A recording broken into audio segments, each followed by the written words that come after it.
की सास भी कभी बहू 2 एपिसोड में आज आपने देखा कि तुलसी मीर को बताती है कि परी को रणविजय के साथ देखकर वह हैरान रह गई है। परी ने सारी हदें पार कर दी है और वह मीर से पूछती है कि अगर वह खुद परी को उसके प्रेमी के साथ पकड़ ले तो उसकी क्या दिशा होती, जिससे मीर आग बबूला हो जाता है। तुलसी जोर देकर कहती है कि उसे उस पर भरोसा करना चाहिए, ये समझाते हुए कि परी ने पारिक परिवार के खिलाफ एक षड्यंत्र रचा है और उसके सामने सच भी कबूल लिया है। तुलसी परी से अपने पिता के सामने सीधे कबूल करने का आग्रह करती है, लेकिन परी का ये दावा करते हुए बात को घुमा देती है कि तुलसी का बयान सच नहीं है। मिहिर से कहती है कि उसकी माँ उसे ही दोषी ठहराने पर अड़ी है। लगातार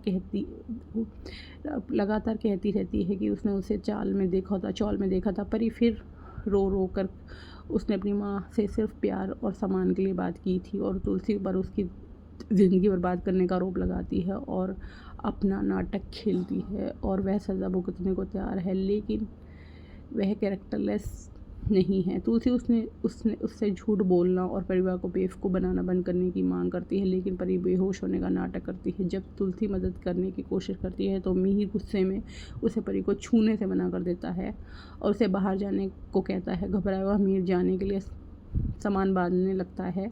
परी खुश है कि मिहिर उसके लिए खड़ा हुआ है। इस बीच चौल में नवरात्रि शुरू हो जाती है। मालती और सुप्रिया डांडिया खेल रही होती है। सुहास पंडित जी से अपनी शादी की तारीख तय करने के लिए कहता है और वृंदा से उसके साथ नाचने के लिए कहता है। जब रणविजय को पता चलता है कि वृंदा ने परी की योजना बिगाड़ दी है तो वह अपना आपा खो देता है, लेकिन सुहास बीच बचाव करता है। रणविजय वृंदा को उसके मामलों में दखल न देने की चेतावनी देता है। उसी समय दक्षा आरती करती है और परिवार की शांति की प्रार्थना करती है, जिससे गायत्री और हेमंत भी शामिल होते हैं।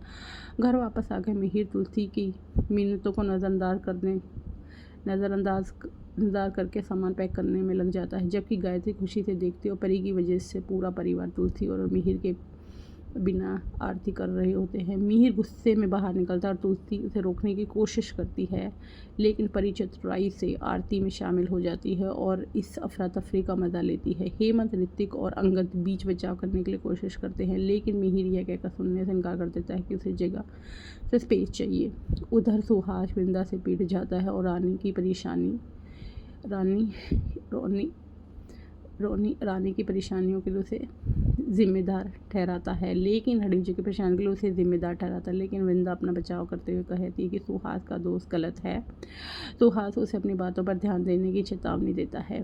तुची नोएना को डिनर पर बुलाती है, लेकिन नोएना मिहिर को लेकर चिंतित होती है। तभी परी नोएना को फ़ोन करते हुए उसे यकीन दिलाती है कि मिहिर को उसकी ज़रूरत है। वह नोएना को बताती है कि पापा गुस्से में चले गए हैं और सिर्फ वही उन्हें शांत कर सकती है। उसे ऑफिस से मिलने के लिए कहती है। अकेले में परी फिर से एक रिकॉर्डिंग सुनती है और तुलसी की शादी तोड़ने की कसम खाती है और उसकी ज़िंदगी नर्क बनाने की ठान लेती है। ऑफिस में बाहर तेज़ बारिश हो रही होती है। मिहिर टूटा हुआ बैठा है।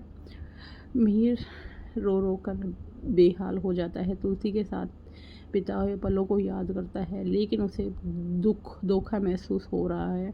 नोएना उसे दिलासा देने की कोशिश करती है, लेकिन मीर कहता है कि तुलसी ने सब कुछ बर्बाद कर दिया है। उसकी बेटी दोनों के साथ अन्याय किया है। अब आगे के एपिसोड में देखिए कि क्या मिहिर को परी की सच्चाई पता चलेगी और मिहिर और तुलसी के बीच में क्या सब कुछ सही हो जाएगा। आगे के एपिसोड जानने के लिए हमारे चैनल को लाइक और सब्सक्राइब कीजिए।